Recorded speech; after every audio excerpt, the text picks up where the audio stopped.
Sejam novamente bem-vindos no Axians Connect, nosso podcast de inovação, tecnologia e negócios. Eu sou Juliano Carboneri, diretor da unidade de Data Center Cloud Data Analytics aqui na Axians, e hoje a gente vai receber um convidado super especial, o Leandro Sestari, que trabalha há mais de 20 anos com TI, tecnologia e gerência de TI no setor automotivo, mas hoje eu estou aqui com um convidado especial também, o Plínio.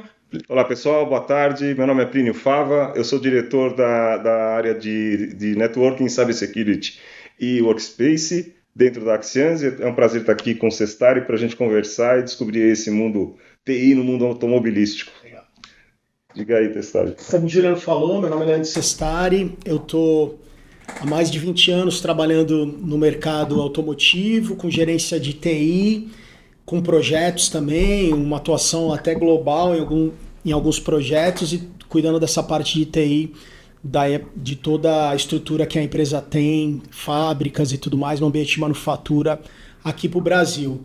São 22 anos em automotivo, mas eu sou novo, tenho só 44, mas metade da minha vida eu estou no automotivo. TI não foi uma escolha assim, um sonho que eu tinha.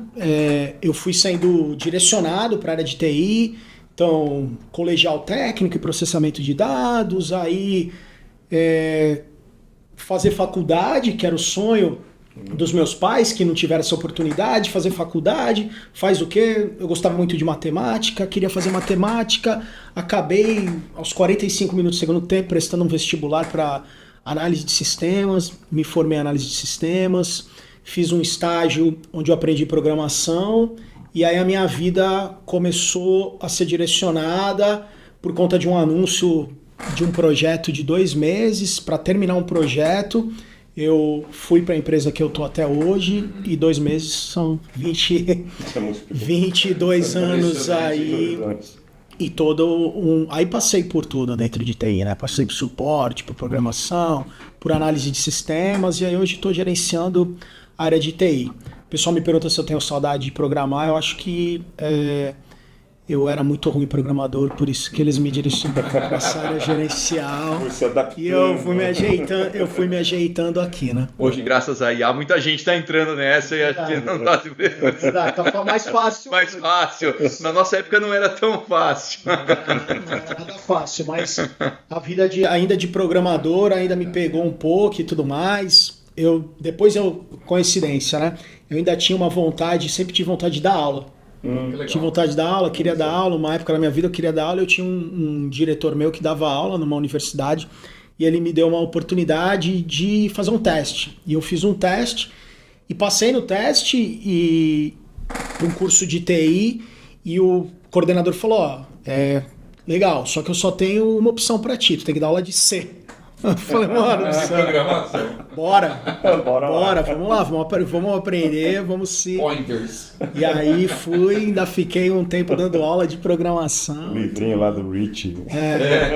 O básico. Mas hoje a IA tá aí pra ajudar, se precisar voltar pro código, a gente corre pro ChatGPT. Parece que é baita experiência nessa linha de manufatura, hein? Sim. TI na manufatura não deve ser simples, porque geralmente essa visão, né, segregada, espalhada de tecnologia, chão de fábrica também, né, juntar tudo isso você tem muitos desafios quando você fala num ambiente de manufatura, né? Primeiro que é um ambiente, posso dizer assim, bem simples, né? Em todos os sentidos. Normalmente TI nunca TI é uma despesa, né? Não é um custo associado ao produto. Então TI é sempre uma despesa. Então sempre tem uma busca de reduzir os custos de TI. Então esse é o primeiro desafio.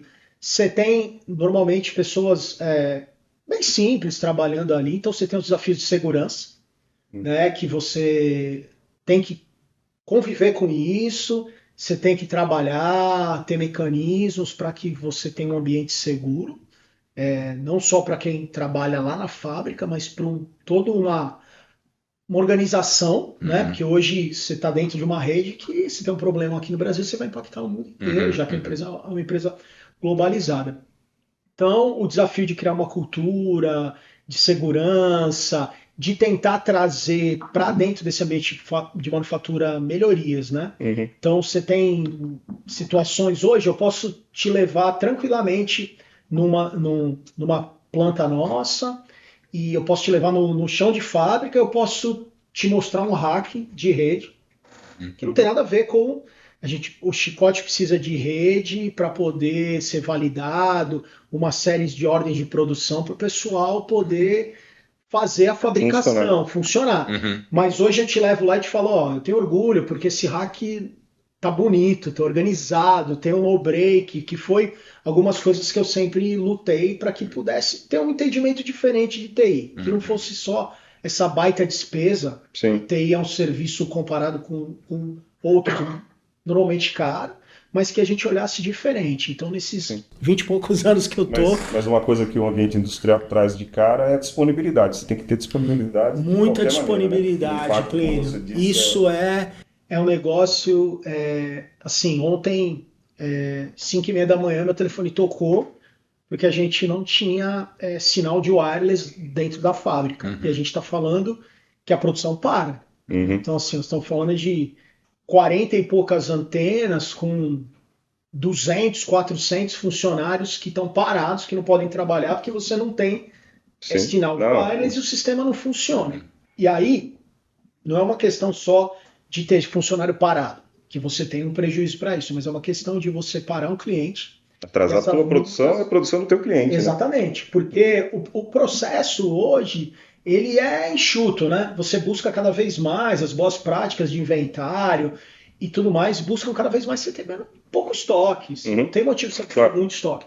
Então você está trabalhando ali sempre, né? Não no limite, mas você está próximo de uma linha ali de um limite.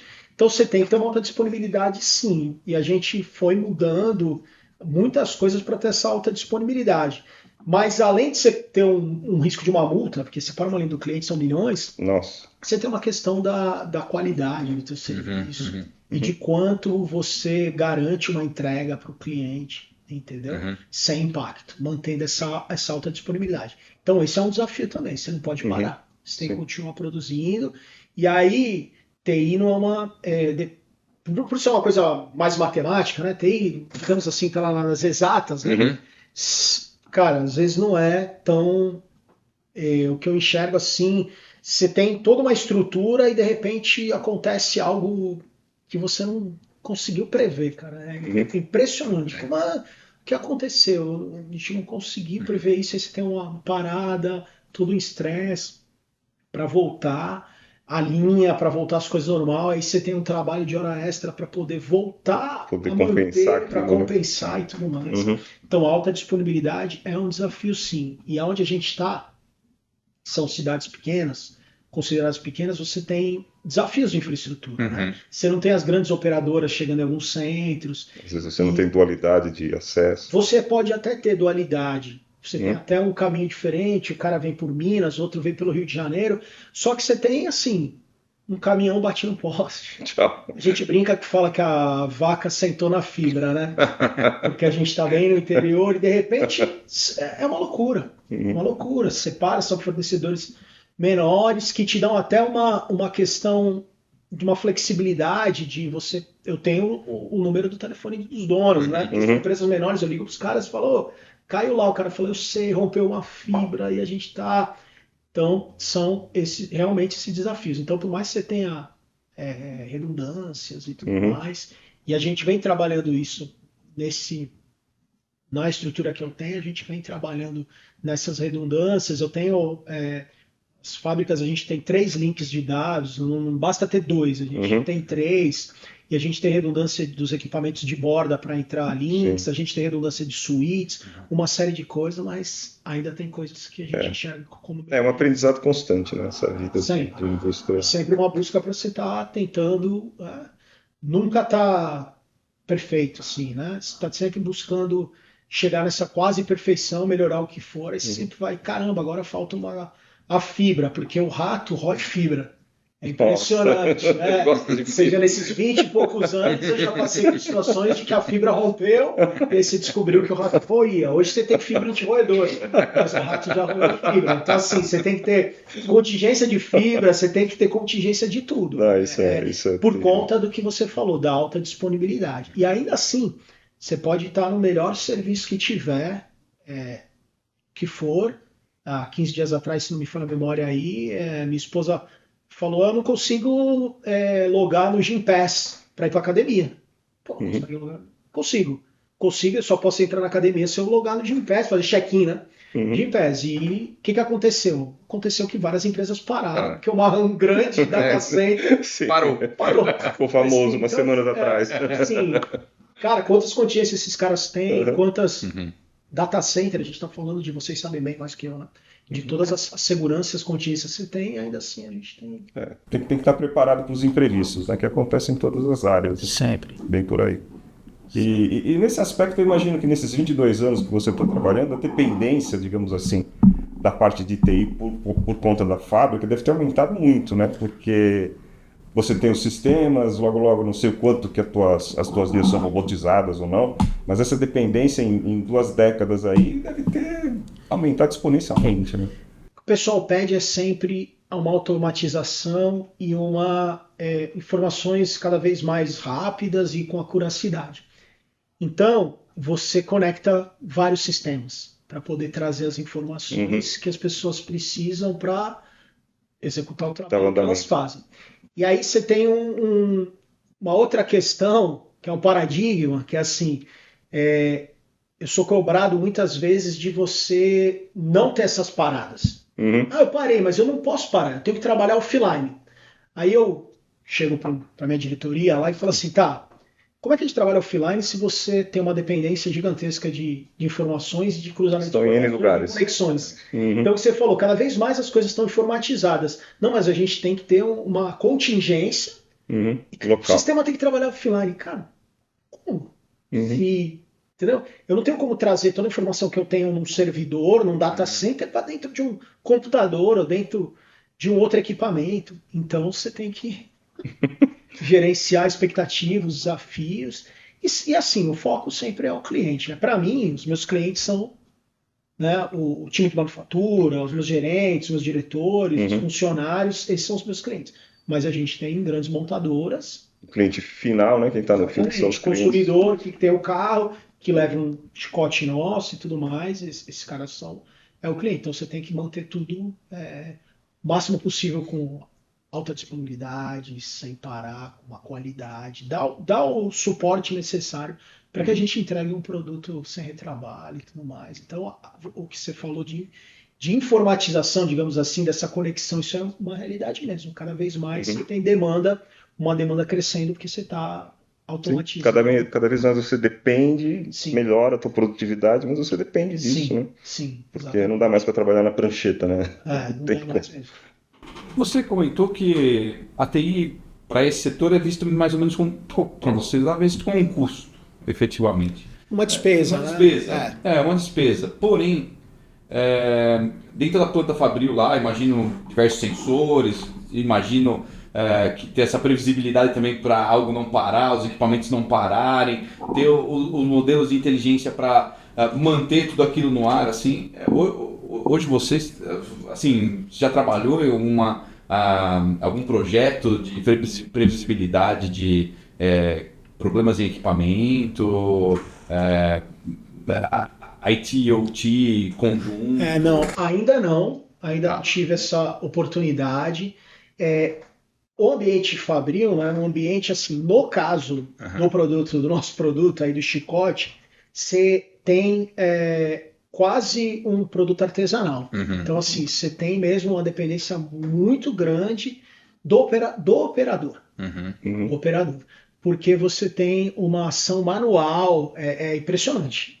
Assim, você olha e você fala, não acredita, porque numa era de robótica, de robôs, de inteligência artificial, vamos trocar todo mundo para o robô aqui. Não é assim que funciona. Você ainda tem um cara que tem na posição dele, porque os operadores estão em posições, você tem um cara que ele tem que passar uma fita ali entre os cabos, colocar um conector, o outro tem que fazer uma solda, então você tem uma dependência muito grande ainda desse operador. Não tem mas tem uma fábrica em outro lugar, na China, que tem uma automatização. Para isso não, existem outras automatizações, né? Então você tem robôs que pegam caixas e levam de um lugar para outro, você tem esteiras passando caixas, uma série de automatizações, mas para essa operação você ainda tem uma dependência muito grande do Mas mesmo operador. sendo manual, nada com visão computacional também que auxilie dentro do processo.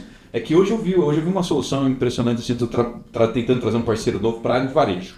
E estava mostrando lá a CFTV, os circuitos de câmeras e tal, e ele conseguia mapear partes do corpo, e daí eles fizeram os modelos preditivos para falar se aquilo está sendo um furto ou não, né? Tá roubando ou não em gôndolas, especificamente. Sim. Eles trabalham com essa linha. E eles chegam de 70% a 80% de acuracidade. E é super interessante. Daí você... É uma coisa interessante até para você. Sim, imagino que não tenha, pelo que você estava falando ainda, mas por conta algo que poderia até Sim. pensado. Eu trabalhei num projeto, você está falando isso, eu me lembrei, eu trabalhei num projeto, não no Brasil, mas no México, onde existe um conceito de óculos de realidade aumentada. Para ajudar o operador ali no... Então, assim, tem algumas coisas, algumas possibilidades que você tem. Olhando para o Brasil, realmente a gente não tem nada muito... digamos assim, muito tecnológico dentro da linha de produção. Você tem as máquinas, cortando cabos, mas é mais mecânico do que tecnológico. Vocês têm os sistemas de apoio, né? Então hoje a gente tem, em cada posição, você tem uma tela com o sistema, que é uma ajuda visual, que dá a possibilidade da pessoa acessar um manual, que mostra para ele o que ele tem que produzir, né?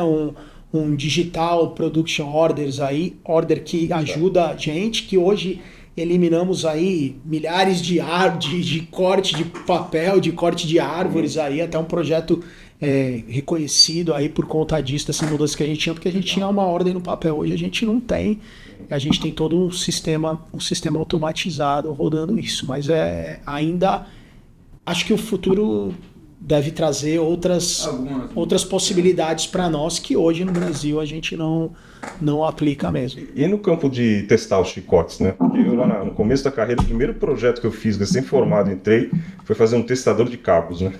Que era uma indústria de computadores, de PCs e tal, a gente testava. Imagina que um cabo de carro é muito mais complexo, final, né? Da linha você tem no final você coloca lá gig de teste, você fez todos os testes e tudo mais. Isso vocês desenvolvem isso? Vem da empresa, o testador? Como é que... O testador, você captura o sinal os sinais das mesas e traz para dentro de um sistema que te dá alguns resultados, né? Entendi. Então cada tipo de chicote ele tem lá sua matriz e ele fala...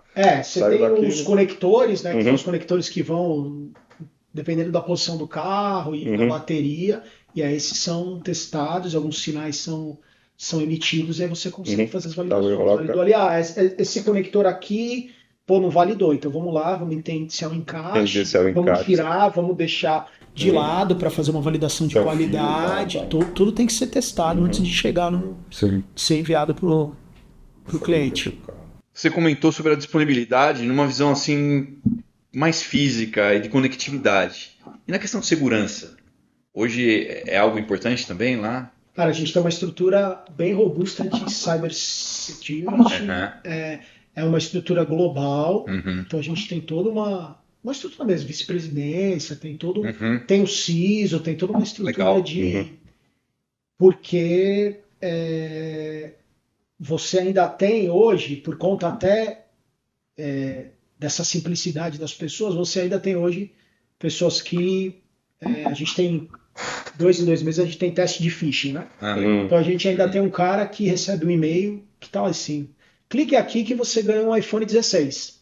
E o cara ainda clica. Porque ele acha realmente que ele ganha um iPhone 16. Então, assim, a questão de segurança é muito importante. Então, você tem as segmentações de LAN, você tem os firewalls na borda dos sites, uma série de coisas. Então, há 1 ano e meio atrás, 2 anos, a gente trabalhou num projeto de segmentação de LAN, e a intenção desse projeto é isolar site por site, né? Então, a gente tem 2 fallouts lá na borda de cada site, e hoje se você tiver um problema de segurança no site, isso não vai replicar para os outros sites. Então, monitoramento, vira e mexe, você tem uma máquina que recebe a notificação e fala, você precisa atuar nessa máquina lá, precisa ir lá atualizar o que precisa ser atualizado, em último caso, tirar a máquina da rede, e a gente tem avançado em níveis de maturidade, de segurança, de cibersegurança, não só por conta disso ser uma realidade fortíssima no mercado, mas porque os nossos clientes nos cobram, né? Então, automotivo, existe uma certificação no automotivo. Toda a cadeia. Exatamente.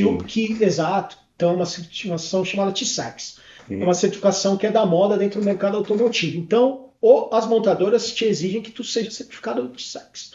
Então, isso faz com que você tenha muito mais segurança local. Então, assim, você não pode ter pendrive. Se você tem pendrive, tem que ser controlado, tem que estar desabilitado na BIOS, a porta USB, entendeu? Porque senão não adianta. A gente entende que ainda não tem uma questão tão clara de educação que faz com que o cara não conecte um pendrive, às vezes, para pôr uma música. Né?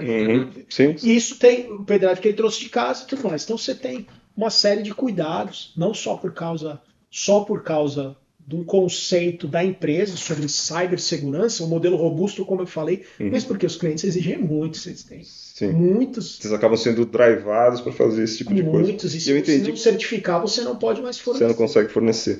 E eu entendi que a tua estrutura de cibersegurança era uma estrutura separada, uma estrutura independente. Você tem um VP de Sim, tem um VP, todo um time de segurança.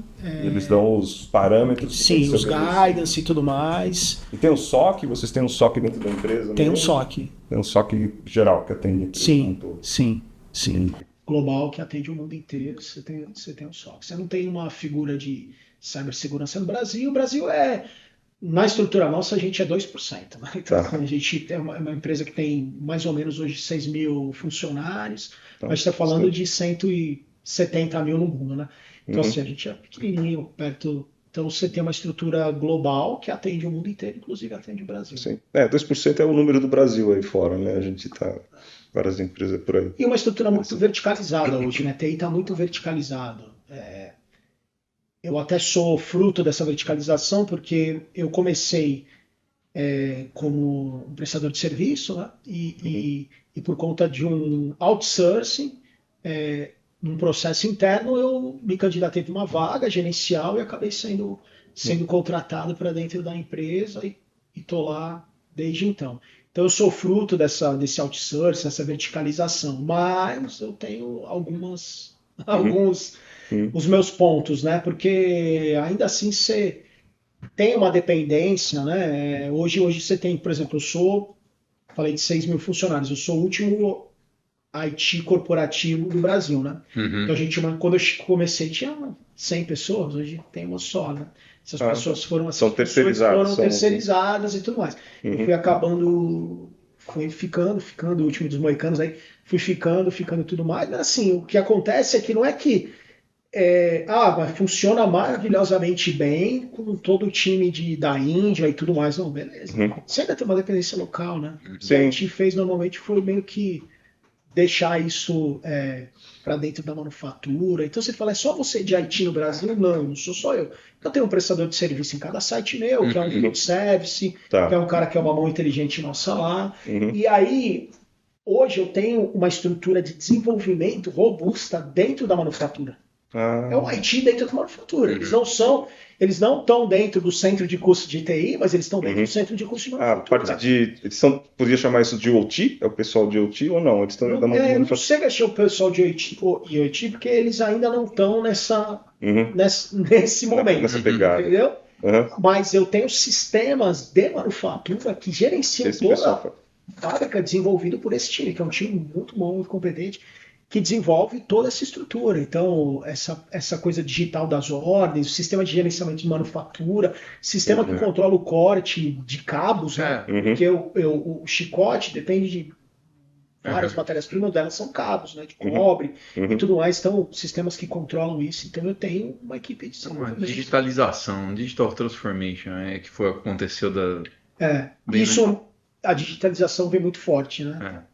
Globalmente para nós, né? Então existe porque se você não tem as máquinas conectadas, você não captura dados, você não tem como tomar decisões importantes, né? Você precisa realmente de uma digitalização, você precisa ter esses dados em algum lugar que você possa ver em um Power BI, no que for, entendeu? Mas você precisa estar, e para estar as máquinas precisam estar conectadas. Então tem um movimento no mundo inteiro para que a gente possa ter essa digitalização, um projeto global para que a gente possa ter essa digitalização. O Brasil é bem digitalizado, para te falar a verdade. A gente tem as máquinas praticamente todas conectadas, máquinas que não são conectadas por conta todos esses gerenciamentos de informação, como a gente falou anteriormente. Cada vez mais tem uma exigência de conexões, né? Você tem uma exigência de conexões. Então, o operador chegar no site, ele vai para a linha de produção, ele passa o cartão lá no relógio de ponta e vai para a linha de produção. Só que 15 minutos depois, meia hora depois, o gerente tem que saber quantas pessoas faltaram, né? Porque para ele ajustar. Exato, para ele pegar o coringa e trazer para uma outra linha. Então, assim, 15 minutos depois que todo mundo entrou, 20 minutos, ele vai no sistema de gerenciamento, que é o sistema... Eventualmente pode até mudar aqui o que estava previsto para aquele dia em função de alguma falta. Normalmente tu faz esse ajuste de pessoas. O cara vai olhar e fala, essa linha faltou 3 pessoas, essa linha aqui posso trabalhar com uma pessoa a menos, então eu trago para cá, esse cara é um coringa, eu trago para cá, então você faz esses ajustes. E isso tem que ser no começo do dia, não dá para fazer no meio do dia, porque você já perdeu a produção. Entendi. Então você tem toda essa informatização mesmo te ajudando, né? Entendi. Então, cada vez mais as coisas precisam estar ligadas, conectadas. Eu estava pensando que você falou muito da dependência, né, das pessoas ainda, que eles têm que montar. Como é que é o treinamento? Esse pessoal é treinado... Vocês têm um ambiente de treinamento? Existe uma maneira de fazer isso? Tem um time para treinar? Como é que funciona a formação desse pessoal, que eu vejo que é bem importante na tua área? Né? Esse pessoal de manufatura, né, que querendo ou não é o que a gente tem que dar muito valor, né? Porque é quem faz o produto, né? Esse trabalho também é importante para a economia das cidades, né? Às vezes você tem um pai e uma mãe trabalhando lá, isso sustenta uma casa. E muitas vezes o desejo deles é que o filho também trabalhe. Sim. Porque aí você... Então você tem para uma cidade pequena, uma fábrica que às vezes você tem 2.000 funcionários, uma cidade que tem 10.000, você tem ali, né? É expectativa. Exatamente. Principalmente porque você, indiretamente, cada emprego gera mais 3 e tudo mais, uma série de coisas. Então, nós temos ali um centro de treinamento dentro de cada site, é um treinamento teórico, um treinamento prático. Então, o pessoal você tem instrutores, e aí você vai treinando as pessoas durante um tempo, e depois você vem trazendo para as posições mais fáceis, digamos assim, e você vai desenvolvendo. O próprio sistema controla, quando você loga ali, se é um operador, você loga ali, o próprio sistema controla se você tem o treinamento certo, se você está no posto certo. Ele pode fazer exatamente. Então você tem também ali, ele não pode se logar numa estação se ele não tiver capacitado para trabalhar com aquilo.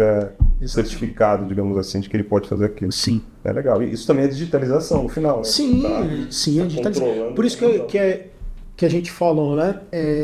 Hoje você não posso parar a linha de produção, eu preciso de uma solução offline. Uma solução offline te deixa muito desconectado dessas coisas, né? Provavelmente você vai ter ali o que você precisa produzir, mas você não sabe se o cara é capaz. Outras coisas você vai acabar perdendo, né? A não ser que você tenha uma solução de trabalho offline, mas assim, a gente não consegue enxergar isso mantendo toda a automatização que a gente tem, as conexões de informação, né?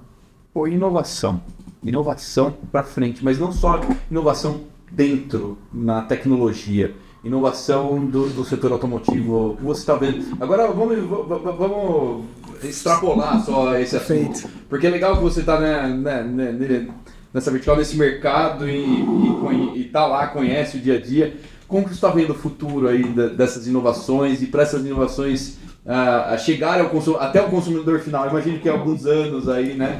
Mas como você está vendo? Então, esse movimento que tem hoje de inteligência artificial, de uma série de coisas, assim, não é um hype, né?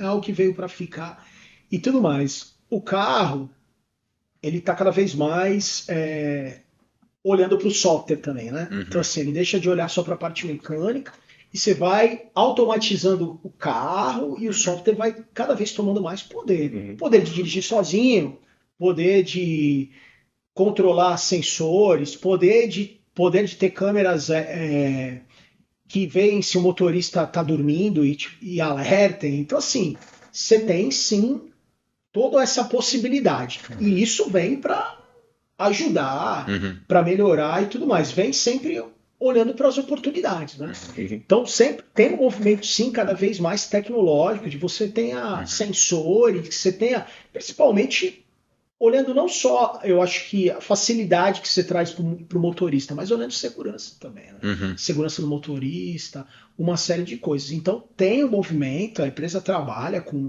todos esses movimentos, num nível mais global, né? Porque a gente não tem nada ainda muito materializado aqui no Brasil, né? De carro autônomo e tudo mais, e de outras ideias, né?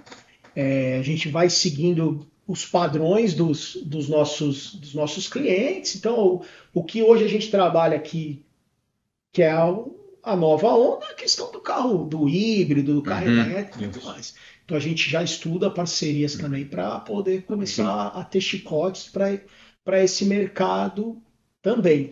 Mas, globalmente, existem várias frentes, muito forte com engenharia, trazendo uma realidade. O carro vai ser um carro muito mais, vou criar um termo aqui, softwareizado do que hoje é. Entendeu? Porque hoje é muito mecânico e tudo mais. Você tem até alguma coisinha nos carros mais modernos, mas a coisa vai ficar muito mais robusta em relação ao software dentro do carro. Não só com automação, mas com a segurança, com os sensores, com uma série de coisas. Essa é a visão que eu tenho.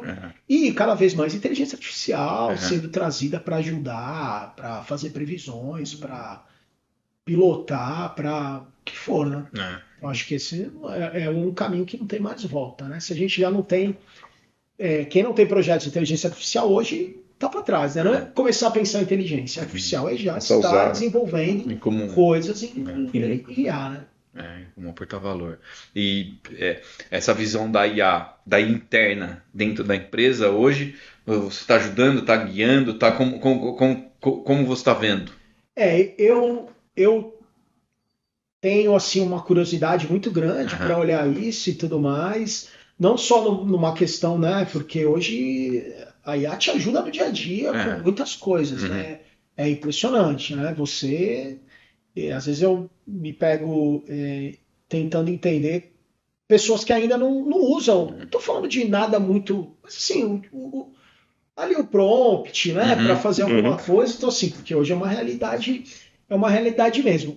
Dentro da nossa estrutura, a gente tem alguns desafios, principalmente por causa olhando para a segurança, né? Então, por exemplo, a gente tem um chat nosso. Perfeito. Então, assim, o chat que é o mais famoso do mercado, a gente não tem liberdade para usar. Você fala, pô, vocês estão um passo para trás. Aí é uma questão de segurança. Ainda existem outras restrições, né? Eu acho, por exemplo... Copilot, depois, não sei, Copilot é uma ferramenta poderosíssima, mas a gente não pode usar. Perfeito. Por conta de uma questão de segurança, porque essa saída, a gente fala de engenharia, né? Informações, a gente tem o segredo do cliente, do carro, trabalhamos com protótipo, então o protótipo é um negócio que está escondido, ninguém sabe. Sim. Então assim, precisamos ter a segurança, não só para nós, mas para o cliente também, que ele pode trabalhar com a gente sem que uma informação seja vazada, uma série de coisas. Então qualquer conexão externa, seja para buscar um LLM, qualquer coisa, é complicada. Eu acho a ideia a questão da inteligência artificial um negócio que você pode ter um auxílio pro operador na posição dele, o cara pedir um auxílio, tô com dificuldade aqui, e te trazer. Você tem a questão das câmeras, que você falou. Conhecer, segurança. Tá com capacete, tá com óculos, tá com bota, tá com protetor auricular, uma série de coisas, uma série de outras possibilidades que existem de antecipar situações, um incêndio que começa, a câmera consegue antecipar e te mandar mensagens, uma série de coisas que precisam ser, mas hoje não sei se eu posso te falar que a gente está um pouco mais na vanguarda, não sei se a palavra certa é essa, mas que existe uma preocupação muito grande com segurança, é um fato muito grande de que a gente tenha um cuidado de não sair muito, né, e abrir algumas portas para que, por conta da preocupação que a gente tem com a informação. É uma empresa de engenharia, no final, né, de projetos e tudo mais, então a gente tem uma preocupação com os segredos do cliente. Não, Cestário, eu tava até vendo o site de vocês ali, eu vi que tem muitos desenvolvimentos assim para carro autônomo, que você comentou, carro autônomo, interconexão de automóveis, uma série de coisas. Isso assim, eu sei que não tem ainda no Brasil, mas é uma coisa que depende dos teus clientes. Mas qual que é a tua visão, na tua experiência do que você tem visto aí no mercado automobilístico e tal?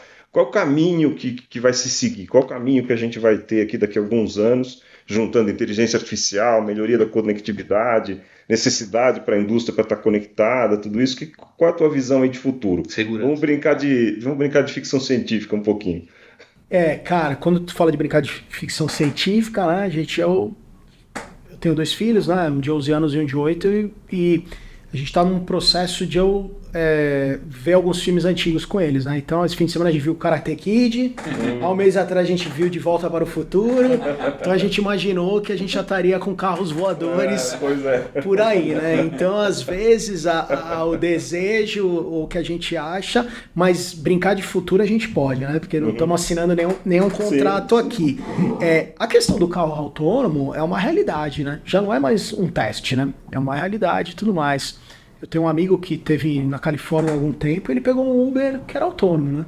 Então assim, ele pediu o Uber, chegou lá, não tinha motorista, ele entrou no carro e foi levado pro destino dele. Então assim, isso é uma realidade, isso vai chegar em algum momento para nós aqui, ponto final, e é aquilo, cada vez mais você vai ter isso sendo realidade para nós.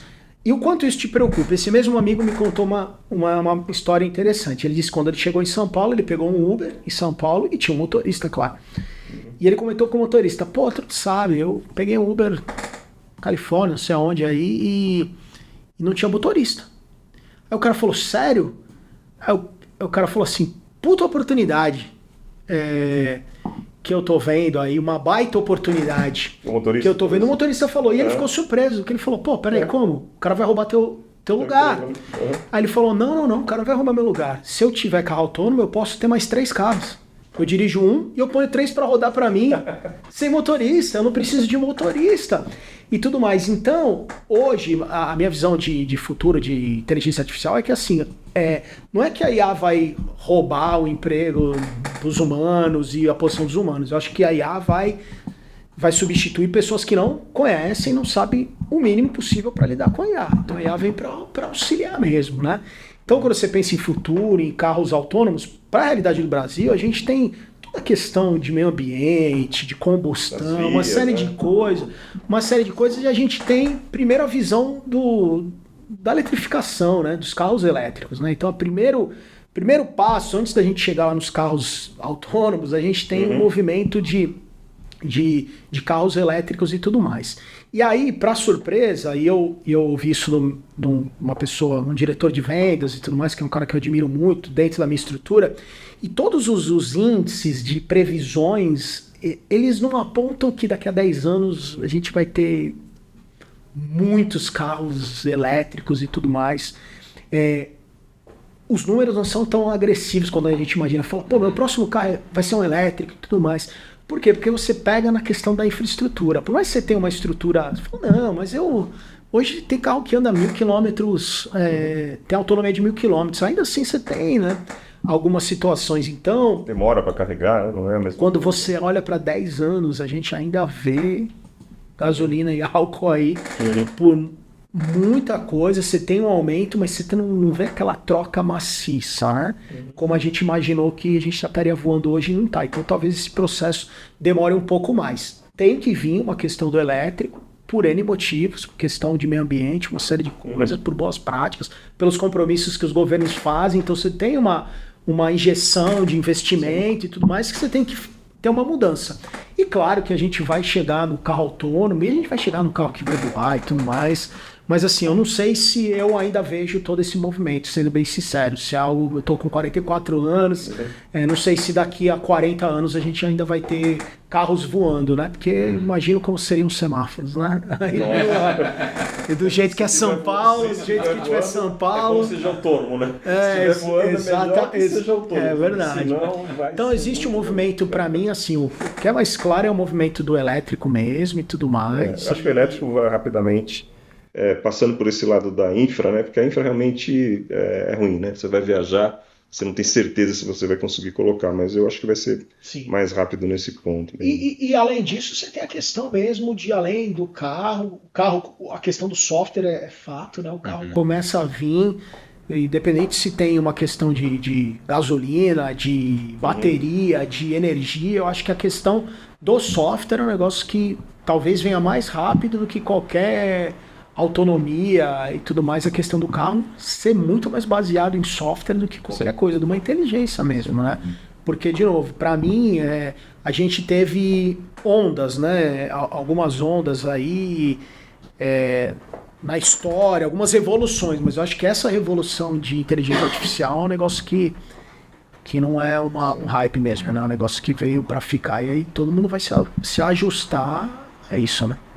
Você citou um ponto quando você comentou sobre o motorista e ele comprar outros carros, que tem uma linha, que daí é papo para muitas horas, que é a linha de responsabilidade da IA, né? Você imagina você fazer uma frota de carros autônomos, você comprou, e se algo acontecer, quem é responsável? Quem é responsável por toda aquela visão? O dono do carro, o dono da inteligência que criou naquela visão, o modelo de ser autônomo é bem interessante. Você tem a responsabilidade, de novo, a IA precisa ser usada para o bem, né? Esse é um fato. Ontem eu estava numa reunião na escola do meu filho e o coordenador do curso, meu filho está indo agora ensino fundamental 2, né, para 6ª série e tudo mais, e muda algumas coisas, não é já mais uma professora, são várias professoras. E a gente foi numa apresentação e ele estava falando da questão da tecnologia, da IA, ajudar, né, porque hoje você pode, você não precisa fazer mais lição de casa, você pergunta e a IA responde para você o que você precisa na lição de casa e você... Então tem uma questão os pais, né? Esse era o ponto dele, os pais incentivarem os filhos, de mostrarem que não adianta, o esforço ainda é algo válido, né? E se você falar de IA, a gente vai falar, você falou, curso aqui, tem gente namorando com IA, tem gente que tá usando IA como psicólogo, então assim, é assim, cara, se não usar com nada, acho que a gente não pode primeiro ser prisioneiro de nada, né? Então assim, acho que esse é o primeiro ponto, né? Você não pode ser prisioneiro de nada, então a IA tem que vir para auxiliar, né? E é engraçado que ele mostrou uma foto interessante, que é um robô entregando um arquivo assim para um cara que está sentado, o robô entregando, e ele perguntou: quem é que manda em quem nessa foto, né? É o robô que está mandando no humano ou o humano que está mandando no robô? Então a gente tem que, né, tem a responsabilidade, tem que tomar cuidado, uma série de coisas. Acho que vem para o bem, não tem volta, mas a gente precisa saber como usar para a maneira certa, para ajudar mesmo, né? Bom, para a gente ir para o nosso caminho de encerramento aqui e de conversa, primeiro eu queria te agradecer, né, muito você compartilhar um pouco desse seu conhecimento, um pouco dessa visão do mercado, para mim foi sensacional. Conheci linhas aí do processo fabril e do trabalho na linha automotiva que eu não tinha essa visão. Queria te pedir para você mandar uma última mensagem aí para o pessoal que geralmente assiste o nosso podcast, do que você vê como negócio, tecnologia, futuros. Tem alguma mensagem interessante que você queira dar para o pessoal se preparar? Porque tem muita gente nova também que está querendo se preparar para o mercado. Você tá um momento, né, complexo. A IA tem trazido também essa ansiedade, eu diria assim, né? Mas não só por isso, né? Uma visão que você veja que seja importante. Agradeço também a oportunidade. Para mim foi um privilégio, uma honra. Obrigado pelo convite. Eu gosto de falar, então tá aqui falando, compartilhando, como eu disse, são muitos anos, né, de histórias, de situações, então é bom trocar essa figurinha, fortalecer as parcerias, é importante. Assim, eu acho que essa revolução é uma revolução muito tecnológica e quem chega, quem vem, os nossos filhos e quem tem que estar preparado para essa onda, né, que é uma onda que não tem volta e tudo mais. Eu acho que o ponto principal é a gente não ser dominado por essas coisas e entender que são coisas que vêm para ajudar, né? Eu acho que valores são sempre extremamente importantes, então a gente tem sempre usar essas coisas para o nosso bem, porque senão você acaba perdendo aquilo que você acredita e você deixa todo o trabalho na mão de uma ferramenta de inteligência que é artificial, que ainda pode ser que um dia a briga toda é para que a inteligência artificial seja cada vez mais sentimental e tenha uma noção muito mais parecida com o ser humano. Não sei se a gente vai ver ainda chegar nesse nível, mas eu acho que a grande dica aí é se atualizar, olhar para frente. Não é um movimento que vai passar, é um movimento que veio para ficar. Então, para todos nós, até para mim, para nós, a gente precisa estar antenado, buscar sempre essas tecnologias que estão novas, tá sempre bem informado e usar para o bem, né? Acho que a mensagem principal é que a gente possa usar essas coisas para o bem, seja pessoalmente, numa brincadeira no computador em casa, ou seja para o trabalho, seguindo todas as regras de segurança, o que for, os valores morais que a gente continua tendo, que talvez uma inteligência não tenha, né? Então a gente precisa continuar olhando para essas coisas e usando para o bem. Acho que esse é o mais importante aí. Obrigado mais uma vez aí. A gente que agradece. Obrigado, Cestão. Obrigado. Valeu. Se você tem interesse em conteúdos de negócios e tecnologia, se inscreva no canal, curta e compartilhe.